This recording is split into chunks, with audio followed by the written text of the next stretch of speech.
There's so many changes that happen in a woman's life, right? Do women want to start a family? Are they going back to school, higher education? Are they interested in making lateral moves and changing industries altogether? So there's so many different things that happen that we just wanted to be that support community and that network to help them through these major sort of career life changes. What will you do when your money works for you? Welcome to the Tech Girl Financial Podcast with your hosts, Victor and Kim Gaxiola. From the home office in California, here is Victor and Kim. Wow, can you believe, Kim? It is November, and here we are in the home stretch of the fourth quarter of the final couple months of 2020, and it's just unbelievable what this year has been so far and everything we've experienced. I know, I can't believe it's November, but I have to tell you, I am looking forward to the rest and retreat that I enjoy doing at the end of the year. I think it's been a long year, and I need it more than ever this year. Well, we keep thinking that once the calendar changes from 2020 to 2021, that things are going to miraculously change, and I don't know. It's going to be really interesting. The one thing is, as always, and we've said this so far throughout the podcast and a lot of the stuff that we do, hopefully you see that we are eternal optimists and looking for the silver linings of just about everything. And today we have a very, very special guest. You are in for a real treat because joining us is the founder of Girls in Tech, Adriana Gascoigne. Did I say that right? I want to say it right. I got to get the G in there. I know it stands for Gascoigne in French, which she shares in the podcast. But wow, what a thrill to be able to have her come on to the program. We met her years ago. I'm trying to remember. It was at an event, a Girls in Tech event that we went out of curiosity just because, as you know, this is the market that we serve and the people that we like to work with. We wanted to see what they had to say, and it was a great event. Right. And if you remember, we moved here in 2008 and Girls in Tech started in 2007. Mm-hmm. So right about the time we were looking to get ourselves involved here in Silicon Valley. And that was also the time when we decided to focus on women in tech for our business. So it was a great event that we participated in. And as you noted, 2007 was when Girls in Tech was started. By Adriana, and at the time, it was just here in Silicon Valley, and it has since grown and blossomed to being an entirely global operation with over 50 chapters across 6 continents and over 60,000 members worldwide. So an amazing accomplishment in a short time period. Yes, it's a movement. It is. It is. So in today's conversation with Adriana, she'll share some of the resources and things that they're developing at Girls in Tech to help women get further in their careers, to use the innovation that is being created throughout the world, and especially in this time of COVID-19, how they've actually thrived throughout the pandemic. So without further ado, here is our conversation with Adriana. Welcome, Adriana Gascoigne, founder of Girls in Tech. So, Adriana, first and foremost, I apologize if I have mispronounced your last name. Did I get it right, Gascoigne? You got it perfectly. Yeah, it's the Americanized version of a city in southern France. So, in French, it's pronounced Gascoigne, but we've definitely butchered it a bit and Americanized it. So it's literally Gascoigne. So good job. Okay. Well, I do understand. We're Gaxiola, and so we have a difficult time with that too. But first and foremost, I want to thank you for joining us on our podcast today. I think it's been fortunate for us with the pandemic and your crazy busy travel schedule. You've had a chance to pause, perhaps, and you can tell me more about that. And we are taking advantage of this opportunity to speak to you today. Great. Well, I'm so happy to be here. And you're right. We were stuck in Australia due to COVID-19 restrictions and multiple flight cancellations, and my husband was attempting to get his visa, and the U.S. Embassy in Australia was closed down for multiple months. And so I don't know, it's been almost a year that I've been out of the country. So really, really happy to be back and settled into American life just in time for the election. So happy to be here with you all. Wow. So can you start off, Adriana, for all of our listeners out there, and just tell us a little bit about Girls in Tech, why you founded the group, and how it's evolved? Sure. My favorite topic. I'm happy to provide an overview of that. So just to give you sort of the shortened version of the story, back in 2007, I was working at a tech startup, much like Netflix and YouTube combined, and a little bit before its time, but it was such an awesome place to work in terms of the products that we were building. And I was really excited to be a part of a team that was so smart and innovative. There was one major issue. I was the only woman at the company, and there was absolutely no diversity in terms of racial diversity or any other diversity, right? So I experienced a lot of different, I would say, complications or issues in the way that I was being communicated with, and in terms of opportunities that arose. So I wanted to nip things in the bud and create an organization that really served as a support network for women who were eager and excited about the tech industry, who wanted to excel, and who needed a support network, a community to really help in terms of providing new and interesting opportunities, skills, networking, mentorship, etc. So it was a little bit of an experiment in San Francisco in February of 2007. A friend who owned a nightclub called Slide, who's actually now a board member randomly, he said, go ahead and use my nightclub on a weekday to produce your launch event and see who attends. And I said, great. So it was on a Thursday. And that's sort of when, right after Facebook opened up to the world. And I used that as a way to promote and to market the event. And we had over 200 women in attendance, which was so amazing and so exciting. And so a lot of great energy in the room and conversations, and people were talking about the different types of companies they wanted to build, and just great opportunities in different sort of corporate environments that they wanted to share. So there was just a lot of just great sort of electricity in the room. And I thought at that point in time, I have to do something with it, right? I can't just do one networking event and go away. Like, I actually had to commit to building curriculum and programming and really support this awesome community that I never thought existed, right? We were really sort of siloed. So that was sort of the impetus and sort of the start, the flourishing of the organization.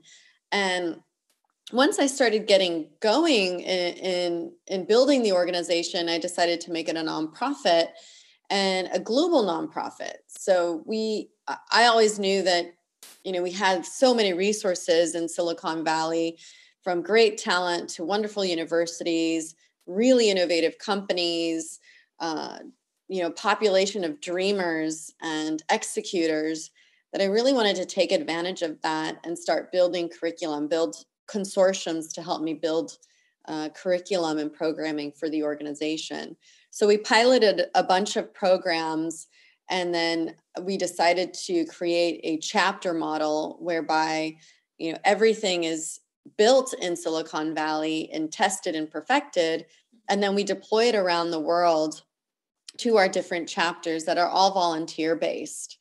So right now we have about 54 chapters in 37 countries and 6 continents with over 60,000 members, and we're continuing to grow rapidly. So it's just really exciting to see how we're bridging the technological divide and the education divide between Silicon Valley and other places in the US and in the world. And personally, I'm just really dedicated to bridging the socioeconomic and social justice and human rights gaps from what we're doing in the US and other places in the world that are, more sort of challenged or underserved. And that really is at the heart of what really gets me excited and wakes me up in the morning, right? I love my job. I love what I do, and I love the people we serve. So I feel really blessed to be in the position I am today. That's such an incredible story, Adriana, and congratulations to you, because to say that you've gone from this organization that started in Silicon Valley to serve women in tech here and then jump to a global movement, really, and be in so many countries across the world is just amazing. So tell me, you touched on this at the latter part of our of the conversation about where Girls in Tech has evolved. Was that the initial intent, or has it changed over time because you had this interest globally? Yeah, I think it has changed over time from a structural perspective and a growth perspective. So when we have more chapters, we need a larger staff, and we need more sort of systems in place. So from a scrappy startup to a more established nonprofit, it not only takes systems, but it also takes a lot of support, administrative support from a regulatory standpoint, right? So I don't have a legal background or accounting background or anything, that is so important, as you guys know, when starting a company. And so, we've had to connect with, pro bono attorneys. Right now, our attorneys are absolutely amazing. We would be nowhere without them. And also administration and groups that do our audits and groups that take care of all of our accounting and finances. And that has been sort of the major haul, I guess I would call it, because it's not something that, it's not the fun part of building a business, right? And it's not the part that I would initially think of, but it's the part that is so important. And that's the only reason we were allowed to scale, is if we do things, by the book, with regulations, understanding the nonprofit sort of 501c3 laws in the US, and also understanding regulatory laws outside of the US, like GDPR in Europe. That was a massive learning curve for the team and I. I don't know if you know much about GDPR, but it is exhausting. And the European Committee for Privacy Policy is changing it every year to make it harder and harder, which is great. I mean, in terms of protecting people's privacy and data, but it makes it much more difficult for an organization like Girls in Tech, based in the United States, to actually expand in Europe and expand successfully by sort of checking all the regulatory boxes. So that has been such a huge learning curve.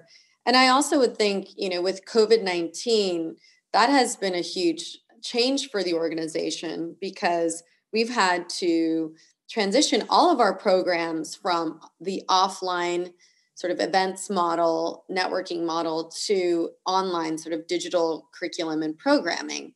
So a lot of 2020 has been experimental, which in some cases is an amazing silver lining for us, because one, doing more digital programming actually in some sense costs less or uses less resources to produce.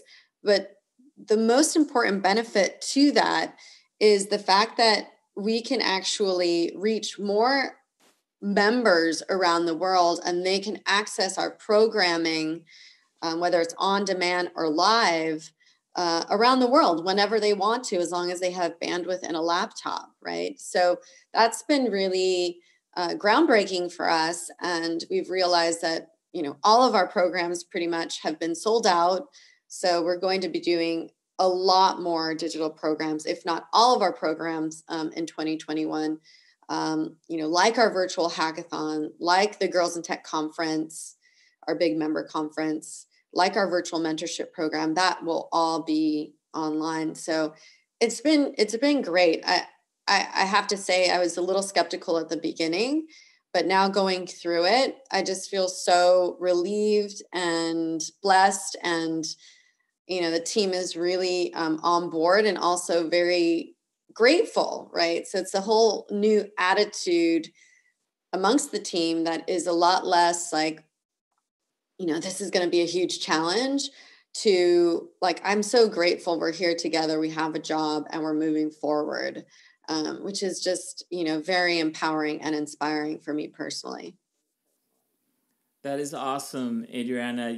Optimism and gratitude, which has been an ongoing theme that we've been sharing a lot on the podcast for people who've been listening to it from the very beginning. We know we're eternal optimists and looking at the silver lining. So I'm really encouraged by the fact that you're seeing that opportunity. And, and just on the topic of innovation, we have found, and this has been something that keeps reoccurring, is that, it's necessity and need that drives innovation. And so when your back is up against the wall and you've got these challenges, it always amazes me the ability of individuals and people and groups who are motivated to be able to press through the adversity and then find ways to innovate and to create. And so I give you so much credit. I'm not at all surprised that Girls in Tech has grown as it has, just because you obviously discovered this pent-up demand for wanting this tribe, to exist. And so that's exactly what we have found. It's this this want to be with people who face similar challenges and are seeking similar opportunities. So true, Victor. I am so curious about this. So tell me a little bit more about the experience that you're having this year with the online platform. We just went to our own conference that was done virtually, and I'm sure it varies from industry to industry, and you're in tech and mine is financial services, which always is behind the times when it comes to technology, because I was a little disenchanted. What we go for is so much of the networking, but that just wasn't available to us like it is in person. So how have you done with that perspective? Because this is important. If you're going to be a member of Girls in Tech, you really do want that network to say you're not alone in this. Oh, yeah. I think it has been just a wonderful experience, to be quite honest. I've learned personally a lot about technology platforms out there that I never knew existed that could really help facilitate the experience and the support and distribution of content and curriculum the way that we would like at this point to grow the organization, right? So we've used different types of mentorship platforms that have actually helped with algorithmic matching based on career goals of our members and the sort of background and expertise of mentors, right? And that's sort of enabled us to make more sort of strategic matches and provide more opportunities for our members to get connected to people that can actually help answer major career development questions and help them along their path in terms of, finishing a project or making just really life-changing career decisions, right? So that has been great. Also, our big conference, the Girls in Tech Conference, which used to be called the Catalyst Conference, that it was very challenging, right? We're used to producing these massive productions for thousands of members, and it has sort of the je ne sais quoi sort of electric feel when you enter into a room and just see tons and tons of women that are excited to learn about relevant, interesting topics in tech from some of the rock stars, the leaders within the STEM field. And now it's all virtual. So you don't have sort of that more sort of tangible live feel. But doing it online has given us the opportunity, like I said before, to have more people, be more people to be able to participate and have accessibility to the content and engage throughout the 1-day period. So we've also been able to record all of the sessions. So all of the recordings are on demand as well on our YouTube channel. So anyone who wasn't able to participate in the conference can actually revisit all of the presentations on YouTube. And just in terms of our overall business model, we focused more on our corporate sponsorships and building just very strategic partnerships with a lot of major corporations that really care about DE&I and care about supporting girls in tech.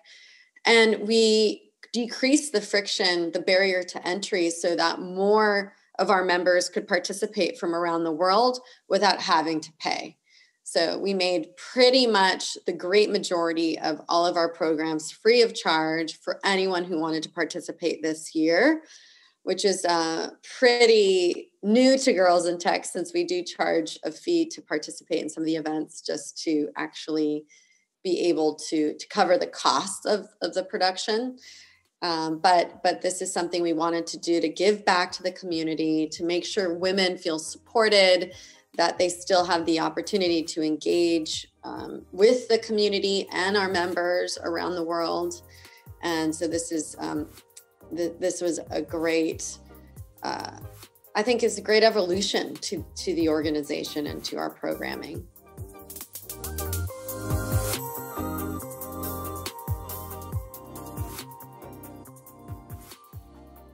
Adriana, I just wanted to congratulate you for such a great job, and for everybody who was involved in the Girls in Tech conference this past year.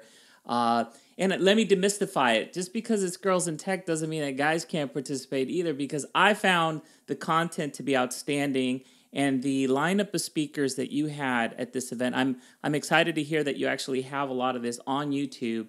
I want to point out one that I really liked, and that was Poppy Northcutt.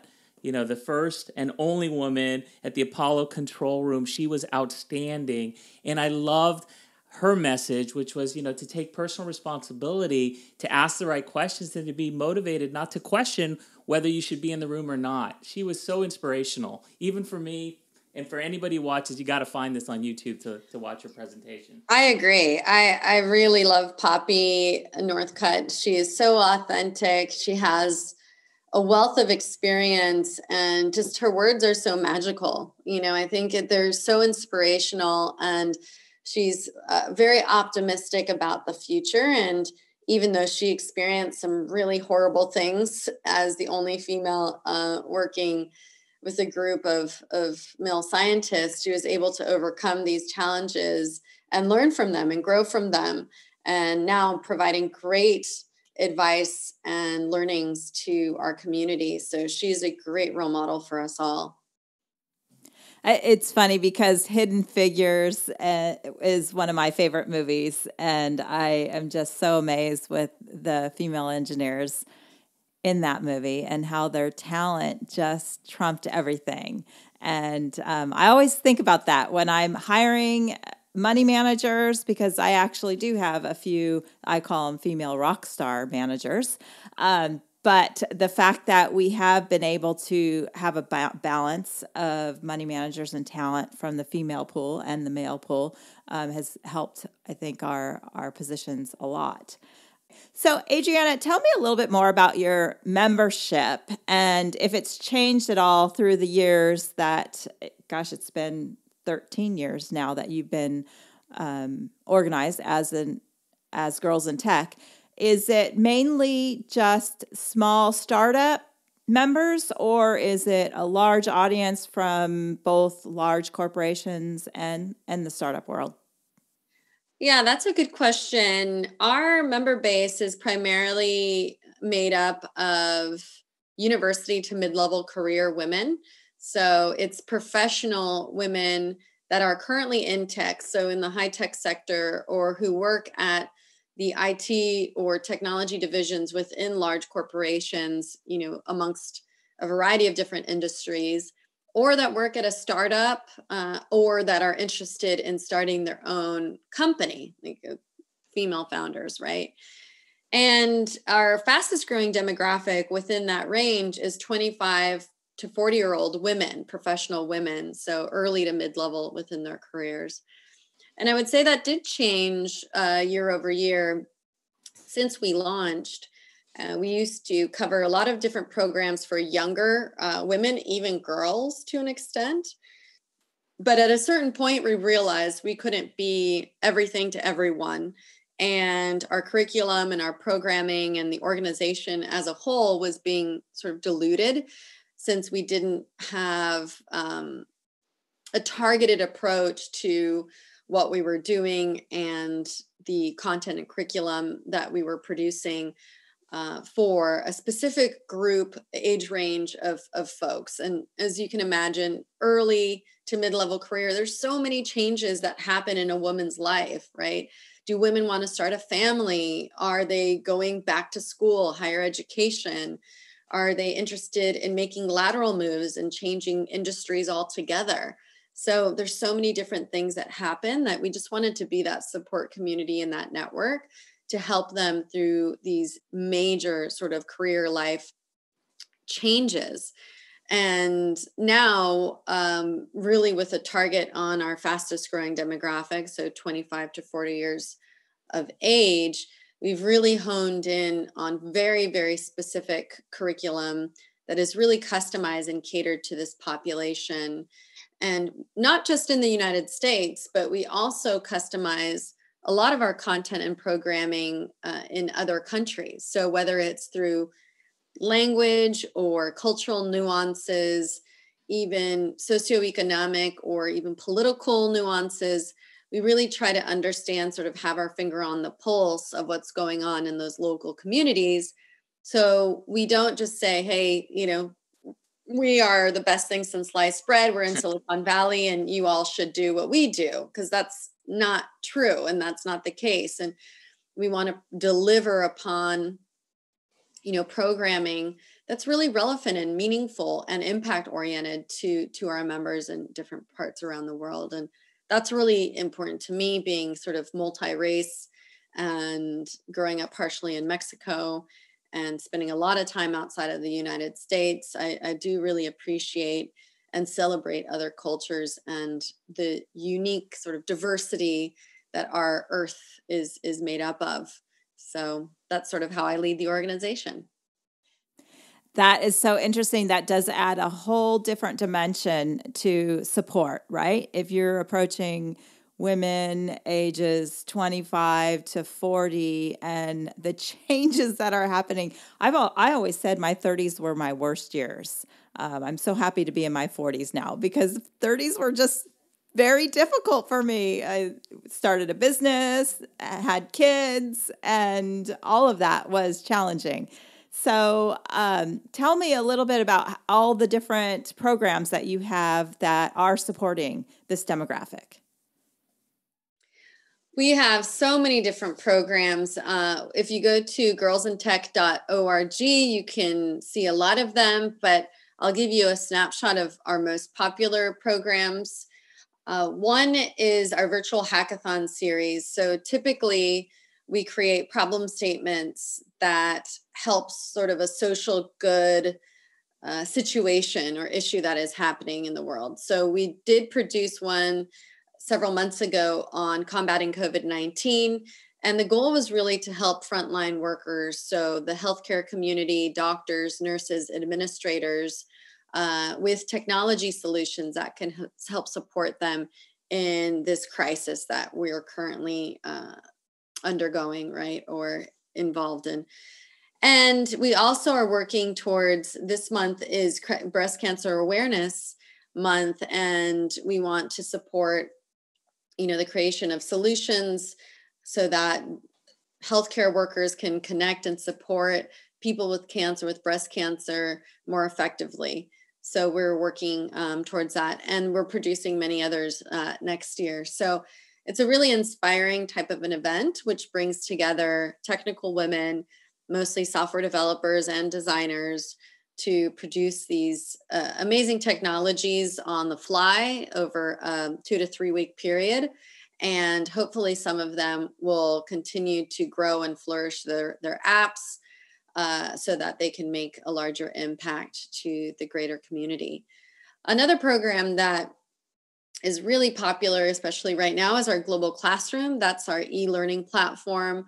And we teach everything from coding in Python at 3 different levels to design thinking, product development. We teach cybersecurity, 3D software modeling. We also had a program on post-production for filmmakers. So there's a really a great diversity of programming for many different types of people with many different types of interests within the organization. And what I love about this program is that the platform is really meant for detailed technical training. So we have a seasoned instructor with seasoned teacher's assistants essentially come through and teach the course. And we have high levels of engagement on the platform. We're able to score and collect analytics from the actual program itself. So it's a great way to really have a thorough educational experience through this platform. Wow. And the last one that I'll share, which is one of my favorites, is our virtual mentorship program. And it used to be offline and online, and now it's all virtual. And this program is really meant to matchmake and connect mentors and mentees, based on tags and their background, their expertise, their CVs, et cetera, their bios. And once they're connected, they are required to meet for a certain amount of time per month over a 4-month long period. And every time they meet, they're reviewing their career goal assessments. They're getting questions answered on what they're working on currently in their jobs and really anything else that they'd like to discuss, including our lecture series. So we just added a new lecture series that's 90 minutes long for each lecture. So it's 90-minute long lecture for every month throughout the 4-month program. And the lectures actually cover a great variety of relevant programming under the career development umbrella. So things like management skills, leadership development, how to leverage your EQ to help you achieve certain KPIs and excel in your specific position, how to lead a meeting, certain skills that can be applied really to any position, since we have such a great variety of different roles represented within the organization. So those are just a few of the programs that really stand out. And we're continuing to grow our programming and curriculum based on what the needs are in the U.S. and around the world. So that is a lot of diverse programs you have, Adriana, for everyone globally to help themselves and benefit. Tell me, during this period of time of COVID and the pandemic, what are women feeling they need most? So I personally feel that women within our community are eager to network and be involved in a community that inspires them. So at one point, it was more like wellness and self-help and de-stressing and decreasing the anxiety in your life. And we actually provided a lot of programs like webinars on those topics. But then we soon realized that our community is made up of really high-achieving, ambitious women that just want to continue learning and growing and networking. And so we decided to revert back to the true roots, the true foundation of Girls in Tech, and we provided more sort of technical programming and continued to move forward with things like our digital career fair and our jobs board that we launched this year, right? To make sure that women had exposure to job opportunities and career development opportunities, since the unemployment rate in the US was skyrocketing due to COVID-19.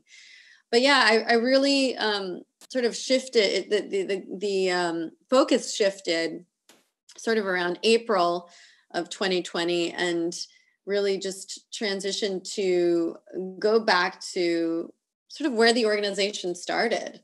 More training and career development types of activities versus, the wellness type of activities, which was what I thought was needed right now within our community. But it's really great to see how resilient everyone is. We get a lot of wonderful emails and feedback from a lot of our members saying that they so appreciate what Girls in Tech is doing during COVID-19 to help really engage and connect and provide support, whether it's through our digital career fair or virtual mentorship program, or just through our blog, providing tips and tricks or articles that really inspire and provide helpful guidance on a given topic. Maybe it's a executive or a profile or Q&A from somebody who's really achieved greater levels of success in their career and wants to give back and share best practices and skills that they've built through their career. It's really sort of the range of content and programming that I think has really stood out. And again, it's so inspiring and empowering, working from our remote little office in my house, to really receive those types of messages, because, in a time where everyone feels so isolated and siloed, we're really connected through the internet and the variety of activities and programs that we're currently offering. So it's awesome. That's a lot. It's exciting though. I mean, you're certainly doing and providing so many resources to the Girls in Tech and to those who are part of the membership. I had a question, and this might be kind of a generic question, but having lived overseas myself, and I know that you've spent some time outside of the country, I'm curious about, with over 50 plus chapters worldwide and over 60,000 members, how are the Girls in Tech chapters similar, and then how are they different? I'd be curious about any regional differences that you might be able to share. Yeah, that's a great question. There are a lot of differences within the chapters, but I also think that has to do with the director themselves and their personalities and the way that they lead. But in terms of cultural nuances, some of the things that I've noticed throughout the years is in terms of the focus on entrepreneurship and really having an extreme interest in learning more about how to become an entrepreneur. That's definitely our Asian chapters. So from India to Korea to Japan to Southeast Asia, like Indonesia, Malaysia, Philippines, Singapore. I mean, consistently across the board, women are really excited and eager to learn more about how to become entrepreneurs. So our Startup Challenge, which is our business pitch competition, and our Startup Breakthroughs boot camps that teach entrepreneurial training to early stage entrepreneurs, those have been extremely successful. And we've had sponsors like Facebook and Google, to name a few, that have really supported the program to make sure that it was successful. And so you're seeing a lot of amazingly talented women by way of their majors and their scores, in terms of, the fact that they're in computer science and software development and really excel in the technical field. But, to cross that chasm of being a really, really smart sort of techie person to actually launching a business, we see that as like a huge learning curve for this region. Now, in Latin America, you see a lot of women in larger sort of high-tech companies, but taking sort of a more intrapreneurial approach. So these women are extremely passionate about what they do. They really care about having a steady job and a steady income, and obviously family is really important to them. So work-life balance is really important. But more so than I think any other region, the Latin American teams have made it a part of their life and their lifestyle to give back and pay it forward to members within their community. So it is such a strong element of these cultures, and it's so important that they enable and empower the younger generation of women to have the tools and resources that they had, right? Or maybe they didn't even have these resources and they just want to help out. And so I see this on a really, really major level. And in the United States, our chapters are really awesome. I think the thing that stands out the most is collaboration and cooperation. Our managing directors in the US follow rules to the T. We do things by the book. I think they understand the rules and regulations of the federal government in terms of the 501c3 and building an NGO. And so they've been amazing to work with, very collaborative. They make great recommendations on other programs or initiatives that we could be working on. For instance, we're launching a consortium or a couple consortiums that are in the DE&I space so that we can be better as an organization, make sure that we don't have blind spots when it comes to making sure we're inclusive and have a sense of belonging for racially diverse groups of women and people, that we focus a lot on the LGBTQ community as well as the disabled community. So that is reflected in our programming, that is reflected in the marketing, that is reflected in the messaging. So we want to make sure that we're really putting this on the forefront of what we do day to day, making it a part of our culture, and really making the necessary changes that we need to as an organization to be conscientious. So I know that's a very long-winded way to answer your question, but they're very different, and all of our managing directors do this as volunteers out of the goodness of their heart, and they're all exceptional and amazing women. Well, you have your work cut out for you, Adriana. So tell me, one last question for you is, what's next in goals for you and for Girls in Tech? Great question.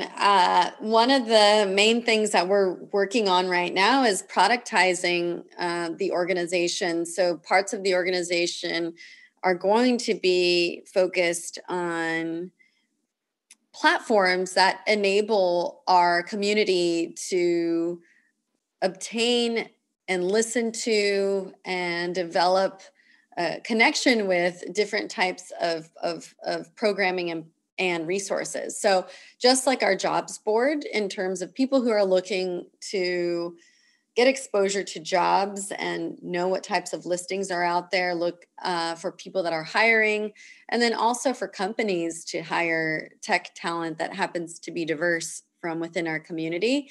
Our job board can help achieve that goal.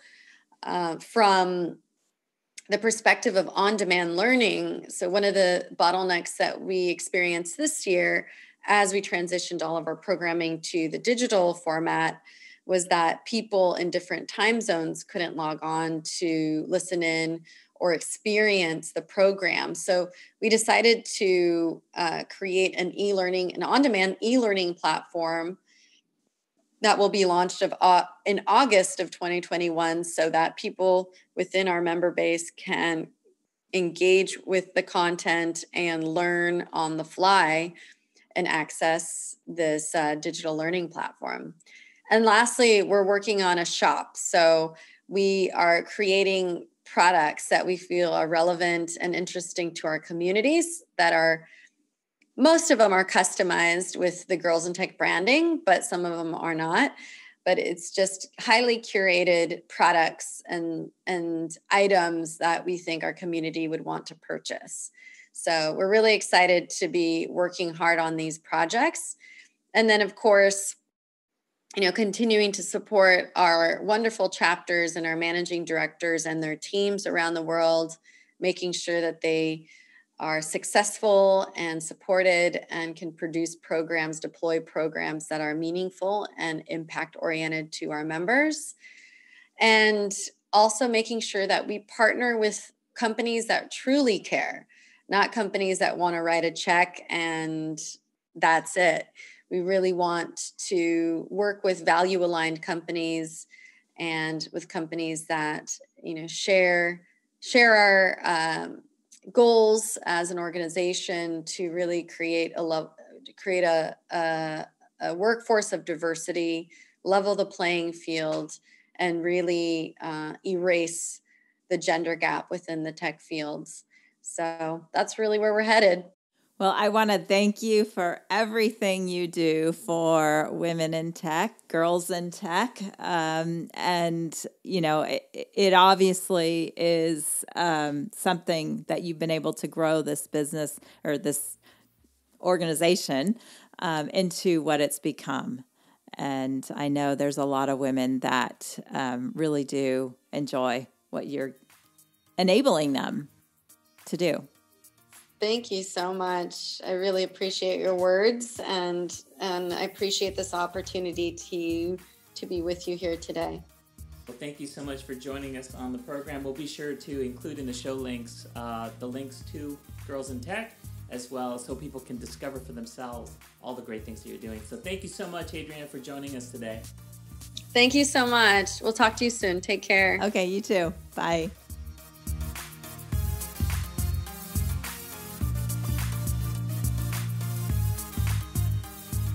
I wish we had so much more time to speak to Adriana because we didn't even get to go into her book, Tech Boss Lady, which she wrote 2 years ago, I believe. And Tech Boss Lady, for all of you aspiring entrepreneurs that would like to get your startup running successfully, do read her book. It gives you a lot of great information on creating your startup and building mentors, pitches, all sorts of things she gets into in very big detail there. Yeah, it's, as I understand it, a firsthand account, as it's listed here, is the realities of startup life with insights from very top women entrepreneurs. So she takes, the best ideas and some very dynamic women who share their stories and share, ways that people could position themselves for growth and opportunity in this tech space.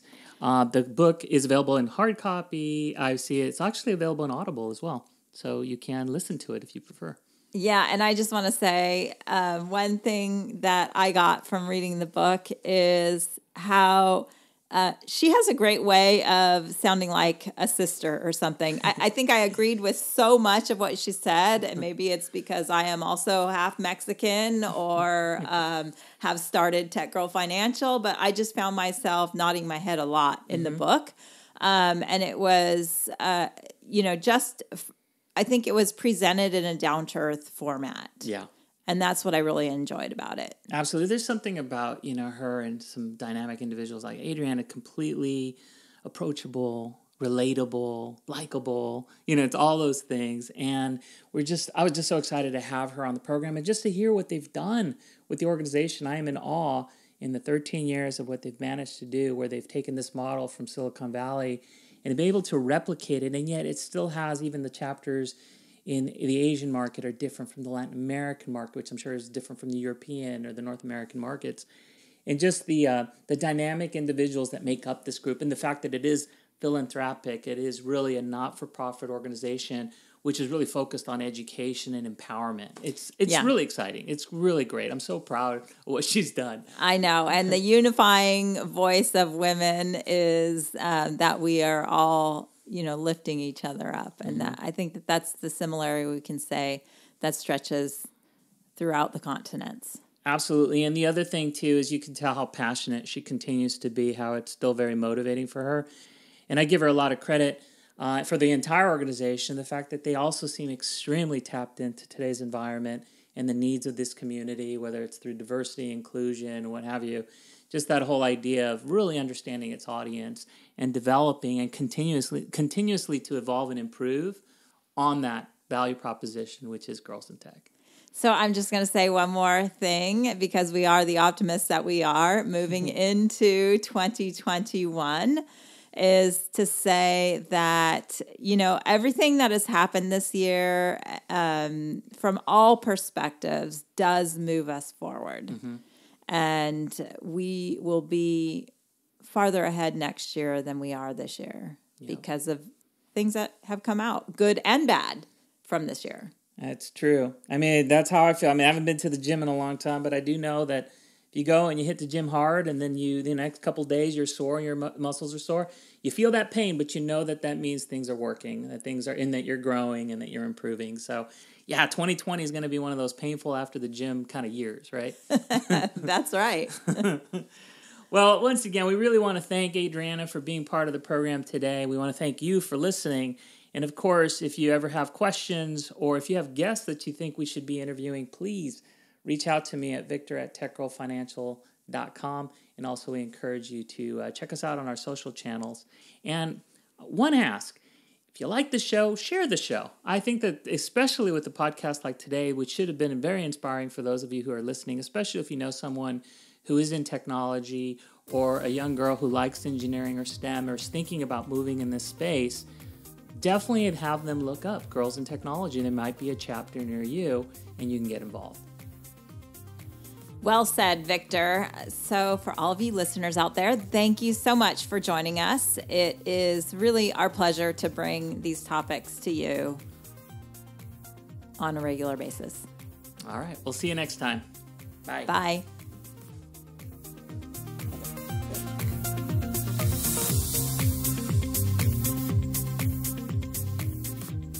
If you have questions, comments, or suggestions for future shows, please send an email to victor@techgirlfinancial.com or join the conversation on Twitter using the hashtag AskTGF. We also encourage you to follow us on the Tech Girl Financial page on Facebook and connect with us on LinkedIn. Securities offered through registered representatives of Cambridge Investment Research, Inc., a broker-dealer member FINRA SIPC. Investment advisory services offered through Cambridge Investment Research Advisors, a registered investment advisor. Tech Girl Financial and Cambridge Investment Research, Inc. are not affiliated companies. Discussions in the show should not be construed as specific recommendations or investment advice. Always consult with your investment professional before making important investment decisions.